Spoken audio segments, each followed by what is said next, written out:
From corporate to consulting, how easy is it? Today, I have an amazing video and an interview with Jessica Williams-Holt, who has transitioned from data analysis to her own consulting business and made six figures in her first year during COVID and as a mother of a school-age child, transitioning from corporate life after a burnout, and all the nuggets of wisdom that you may need if you can relate to being an expert in a corporate job and transitioning to consulting. This is an interview of reflecting a real life perspective of an amazing mother and a corporate expert. And Jessica's final message is yes, entrepreneurship and consulting is a very viable option for your happiness and fulfillment in your career, even with your circumstances, even as a parent. If you can relate to this, stay tuned.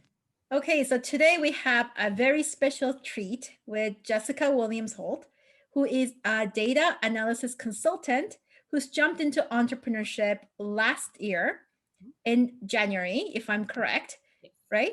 Yes. And she's ended the whole year after COVID and after all the turmoil and all the challenges that we all faced with pretty close to six figures, so 100,000. Mm-hmm. And if you actually round it up, it is 100,000. And that's a huge success, because I find that most entrepreneurs, when they jump in from a corporate role to their own business, there's kind of a time where we're learning how this thing works, how to get clients, and how to do the work and get the clients, and being an expert and entrepreneur at the same time. Yeah. And Jessica, I find that you are one of those people who has really beat the odds, because I normally find that people take about 2 years on average when I look around, and I like with my clients on average, and then when I speak to other people, it seems like 2 years is like the timeline. And you've been able to create this very successfully, very quickly. Thank you for being here to share your insights on success. Thanks for having me, Julia. I'm really excited to be here and talk to you today about, that journey, and hopefully it will be helpful for someone else out there watching today. Amazing. So Jessica, tell us more about what you do so people can understand where you are and how you built your business.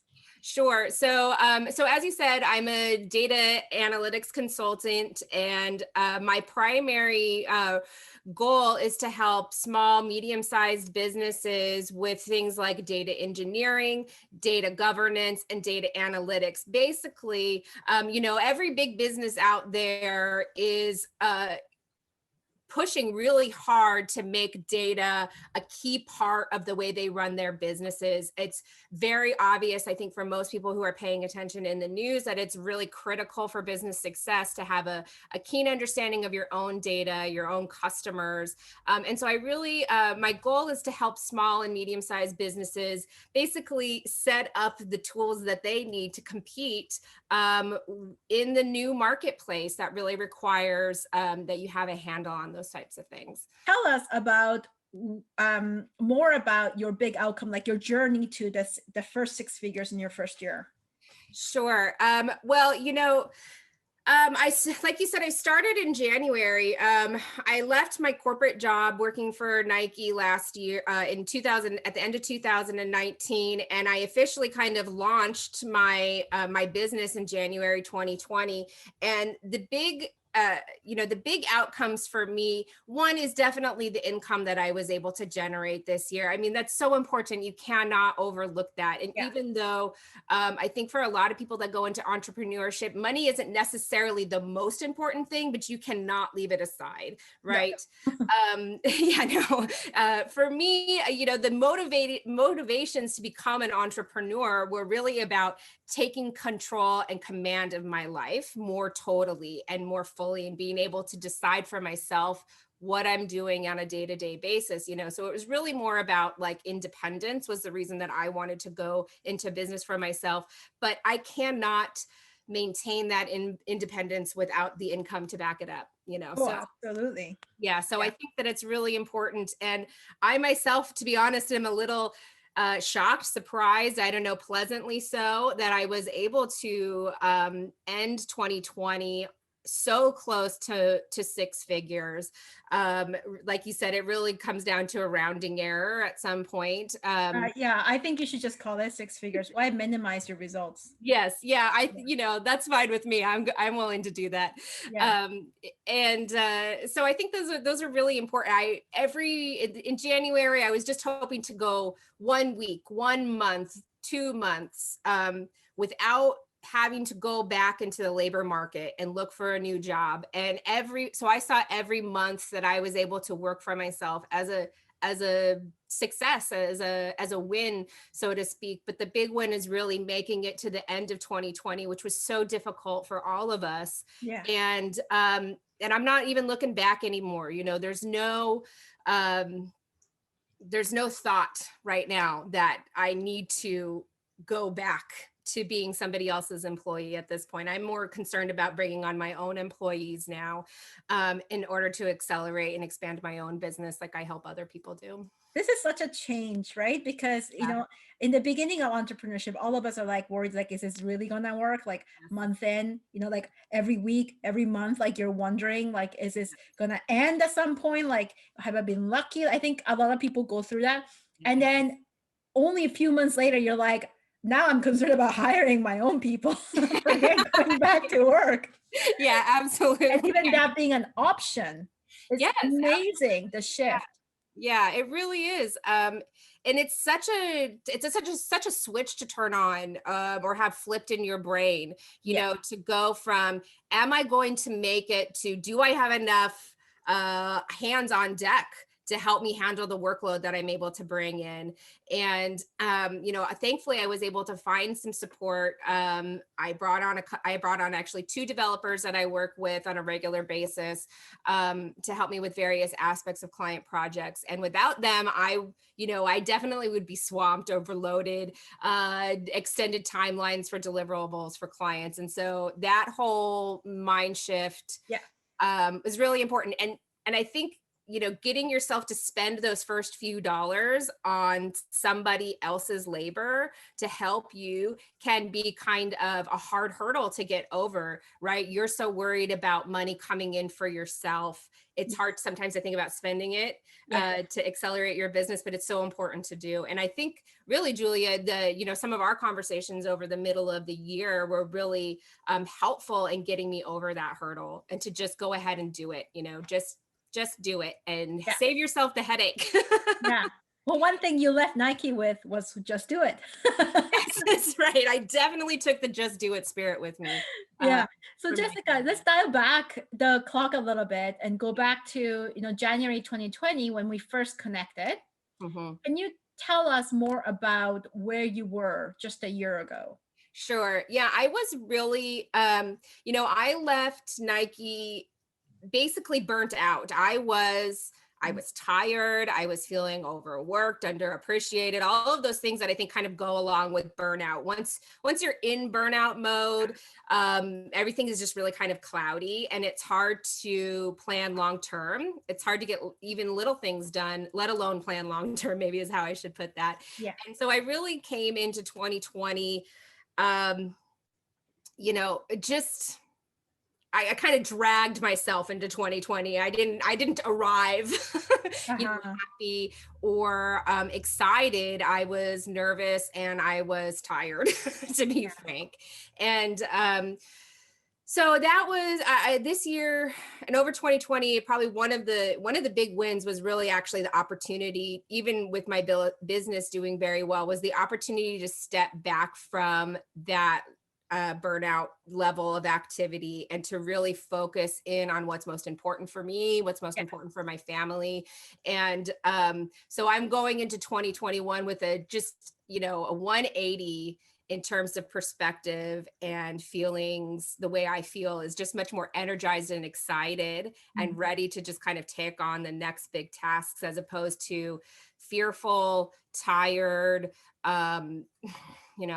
tired. I don't know how else to explain it. Yeah. Yeah. What motivated you to join my group, my coaching group? What motivated you at that point? Sure.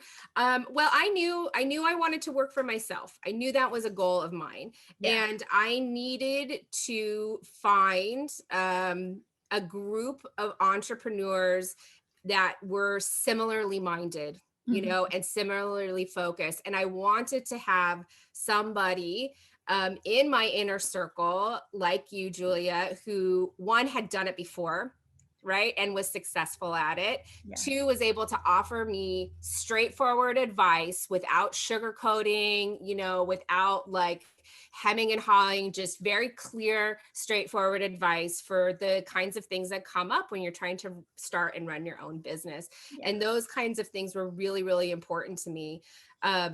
I am lucky that I have kind of always had entrepreneurs in my life. I've worked for small businesses. I have, entrepreneurs in my family, but that's not the same as having them kind of maybe more in a peer group Yeah. or a mentor capacity, kind of a more mentor relationship, which you're not my mentor, Julia, but certainly as the coach, you play a role in kind of providing insight of what's down the road. Right. And Mhm. that's really valuable. Yeah. Yeah. And I find that so many people don't realize how much support they need Yes. in this, especially in this huge transitional phase. Like I didn't know when I was there. And like when you're not used to getting that kind of support, you don't even know what you're missing out. You don't. You So I really don't. actually commend you for jumping on that opportunity so quickly, because I find that one of the things that, like I mentioned earlier, like a 2-year average thing Mhm. really has to do with this. And I found people who've kind of made traction and, like they can't keep up with it Mhm. because that's support. And, like when we are in business, we start to see just how much everything that we do, what we feel, what we think affects Right. our results. Yes. And it's something that we don't see when we are in corporate. Yeah. Yeah. 'Cause you can Absolutely. kind of manage it, and be like, you just show up and you sit in your desk and you get paid. Yeah. Yeah. Yeah. And I think that, to your point, just I think a lot of people don't even know what's possible to That's some. it. Yeah. You Yeah. just really don't even know what's possible. And until you get a glimpse Yeah. of that, Yeah. it's hard to envision really how you do this, Yeah. right? It's hard to wrap your head around. I think you can write it down, you could read books, you can scour the internet for advice, but it is not the same as It's not having the same. somebody to talk to and bounce ideas off of, to hear their experiences firsthand, and to form relationships that actually turn into support networks. Yeah. Exactly. And I find that it's the quality of connections. It's not just being with people, right? Which we're very used to doing. Right. But like most people's definition of like relationship or connections, like you go out and you eat something with someone, but then Right. there's like no connection, right? And Yes. I find that a lot of clients could relate to that story. It's like, oh yeah, I definitely have friendships like that, but that's not really like connection, Yeah. like being understood. And someone Mhm. who gets where you are in your journey and what you may be going through is so valuable. Yeah, it really is.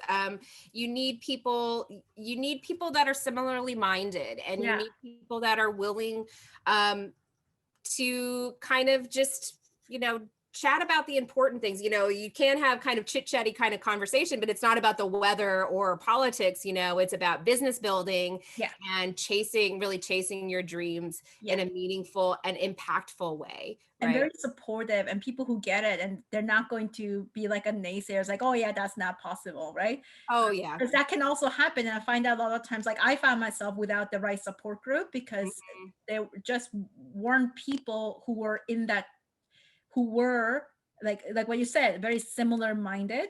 Yeah. They were happy with with just to continue what they're doing, not really seeing like not this kind of dreaming, right? Yeah. It's really amazing. So what do you think when in retrospect, if you look at your year, Hmm. what helped you the most in getting your success? Um, well, I do think that working with you and your group, Julia, had a lot to do with it because of the things that we just said, because of the support network. The other thing was putting myself out there, or chasing things that I didn't necessarily think I was even quite qualified for yet. And I know this is a lot of women out there particularly will understand the idea. You see a job description, and if you don't meet every single one of those criteria, you may not feel comfortable applying for that position. That same thing goes in business. You know, if I don't feel like I have every single one of those, you know, skills already, maybe I shouldn't chase that client. And that kind of attitude will definitely hold you back. You Yes. have to reach for the things that are slightly uncomfortable. You know that you have the foundation to make it happen. Maybe you don't have maybe you don't have 100%, but you've got 70, 80, something like that. You can make the rest of it work, and you have to be willing to go for those opportunities. And the other thing was simply valuing my time at what it's actually worth, as opposed to what I think my clients will be comfortable paying, right? What my clients are comfortable paying is the least they can get, the least they can get away with. And that's not going to work for me, I find that when we do that, because I think all of us at some point have that experience, we become very resentful, and actually the delivery sucks. Yes. Yeah. And it's like, you won't even recognize yourself. You're like, how did I produce this garbage? But it's like, you're not pulled to deliver the best. Right. And I find that when you get paid your worth, you require less time. Yep. You give your clients the best experience. You give them what they came for, and it all happens very fast. Yes. And you, especially when you're working for yourself, when you're an employee and you take on a project, or you're given a project that you're not so excited about, that's kind of the corollary here, right? You maybe don't put 100% in because it's not the thing that you really want to be doing with your time, but you don't have to worry about setting aside hours for accounting or marketing or networking the same way you need to be able to do when you're an entrepreneur. So the truth of the matter is, I cannot bill 40 hours a week, and I cannot set my prices at a level that requires me to bill that many hours every week and survive. I have to set the rate higher in order to make time for all of the other things that are important in the business. And you do, to your point, I think you really do. I feel like I do get resentful when you feel like you're being taken advantage of, right? Yeah, to a certain extent. Definitely. And that's how you start to feel when you set your price too low. And then the other thing that happens is you attract the wrong kinds of clients, right? You attract clients that want too much, that pay too little. You promise more hours than you really have to give, and that becomes really problematic, and it's an easy cycle to get stuck in. Yeah, absolutely. And when you don't when you don't set your value and charge your value, people will not appreciate you as much. And I find this really interesting. I find it super interesting. It's like there's a famous violinist who had a sold out stadium of, like, not stadium, like it was an orchestra, right, that he was playing in, and he was like $200 per ticket, and the same person went to the subway to play, and he's getting like $2 thrown into the basket, and it's like, it was a real experiment, and that's exactly what happens, right? Yes. People don't appreciate you. People were not stopping to listen to this world-class violinist, right? It's crazy. Yeah, absolutely. I have a couple of friends that are artists, and I tell them, I say, you need to put your price so, like, you want the big art collectors to think that your art is worth it. It's really worth it. Something covetable. Yes, exactly.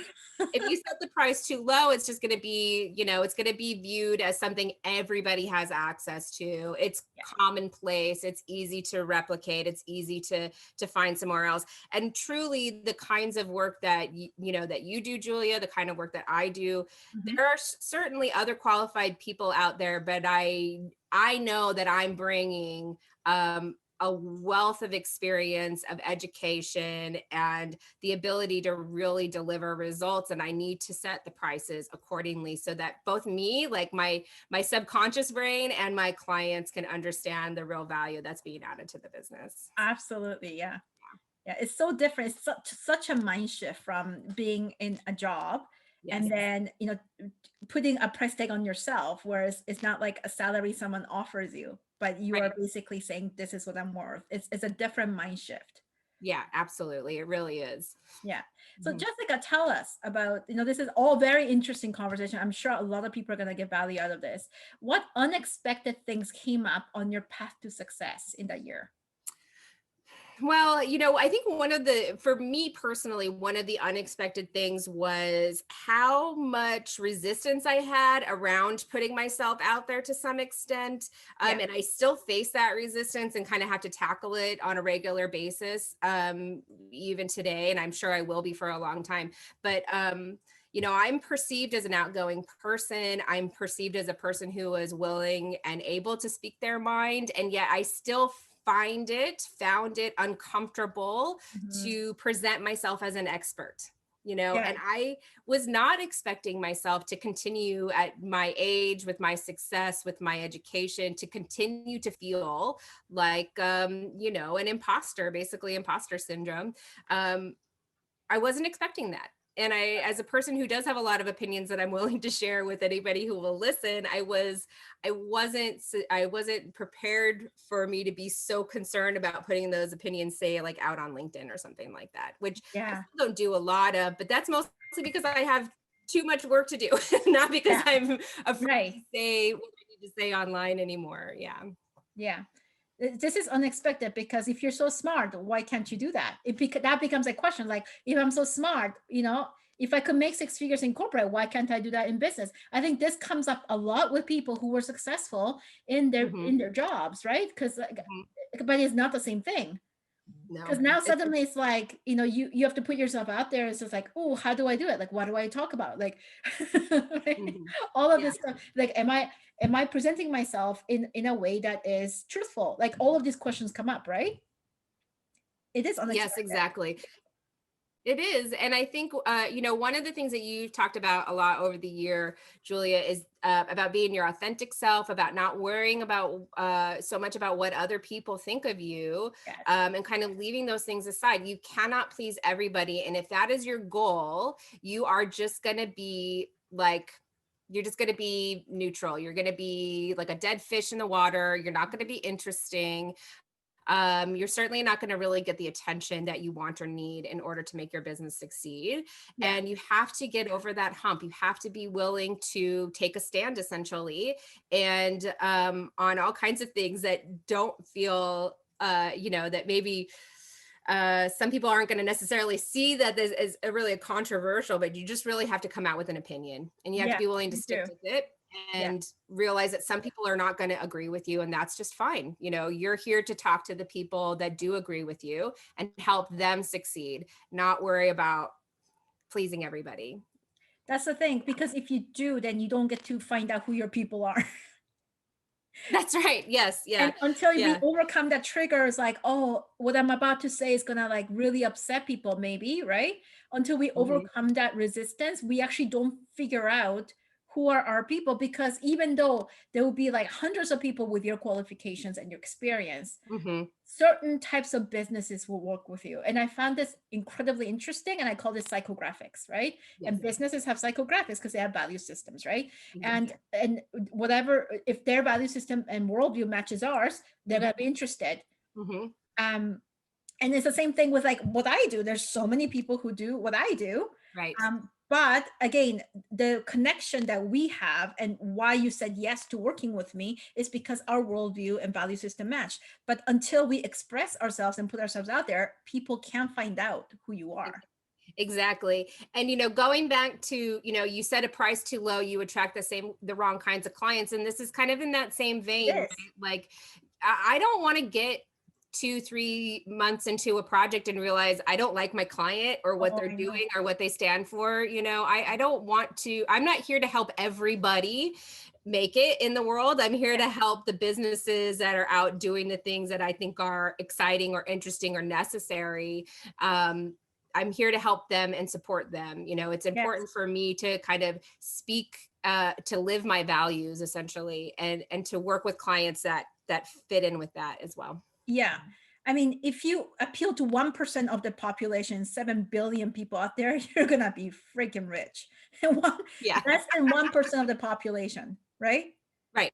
Yeah. We don't need Yeah. to please everyone, really. You really don't. Actually, No. you have to be very segmented, and an expert wants to help everyone. And I talk about Hmm. this all the time, the difference between expert and entrepreneur. An entrepreneur wants to exclude people. And that's what you do Yes. when you are very clear about, your values, your worldviews, and these are the businesses you like to help, Hmm. in this kind of in where they are, right? And these value systems. It's kind of like dating, actually. You It put is. yourself out there as a wrong person that is not really your personality, you're gonna get the wrong people. You're not gonna be happy with these people dating, right? No, no, you're not going to be. And, if you're interested in, kind of, if you are interested in being being able to be independent, if you are interested in like leaving a legacy that is meaningful to you, to use kind of your terminology, you have to be willing to say no, to more people probably than you say yes to. Absolutely. Yeah. Love it. Thank you. This is such a great conversation. Would you have any advice to those considering the same consulting path? Because I can see that uh, people who are in corporate may come across and they can relate to you, who are Mhm. feeling burnt out. Yeah. I can also see people who haven't been very happy. Maybe they're in a toxic culture. They might also may consider like maybe I can consult with my knowledge. Mhm. People in data science may be interested, or in tech. Do you have any advice for people who may have been if they are where you were a year ago? My advice would be to, one, reach out to somebody who is doing it, Yeah. and is successful, and to get the insight. Is this, one thing when it came to burnout, I had to ask myself, do I need a really long vacation, Uh-huh. or do I actually need to change my circumstances? You know what I mean? Because Right. how you answer that question means two different things, right? Maybe you just need to go on a long vacation. You can go back to your corporate job and everything is fine. But Right. if you really feel like, no, a long vacation isn't going to cut it, then you need to seek out individuals who are successful and doing the things that you want to do. And so that's I really think that's primary. It's always going to come back to me, to that support network, Yeah. to having your eyes opened to what really is possible. A lot of people will tell you that entrepreneurship, that working for yourself isn't safe, it's not stable, it's not the right option. No, stick with your corporate job, you get healthcare, you get a retirement account.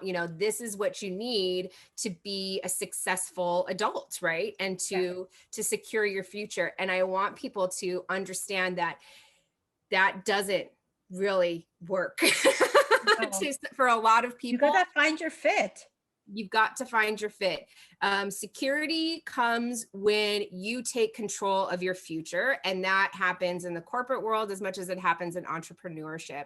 And you have to be willing to really to fight for yourself, I think, to some extent, right? Yeah. Because a business can cut you at any time, right?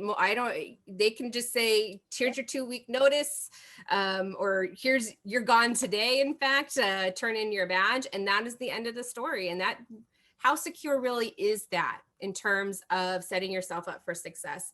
Understand that when you go to work for yourself, that you can provide a level of security that you maybe cannot actually get as an employee. And I think understanding that too is really important. Feeling like, no, this is a viable choice. Absolutely. Yeah. I love that. Thank you so much for your time, your wisdom, and for being here to create this really amazing conversation, Jessica. And this is real life entrepreneurship. This is not sugar coated in any way. This is not made to look pretty so I get lots of views or have like some like high selling type of like tagline or something like that to like get people's attention. This is like real and true, Yeah. and this is a one person's true journey Yep. from corporate to entrepreneurship. Thank you so much for being here and sharing your wisdom.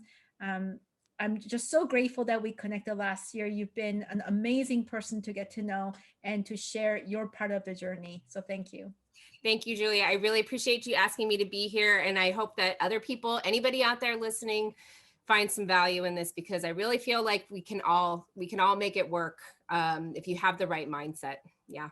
Absolutely. Mindset is key. Thank you Absolutely. for saying that. I will link, if anybody wants to contact Jessica, I will put all her social links, whatever contact method that she favors below. And also I will link it on this video so people can do that. Absolutely. Thank you. Thank you.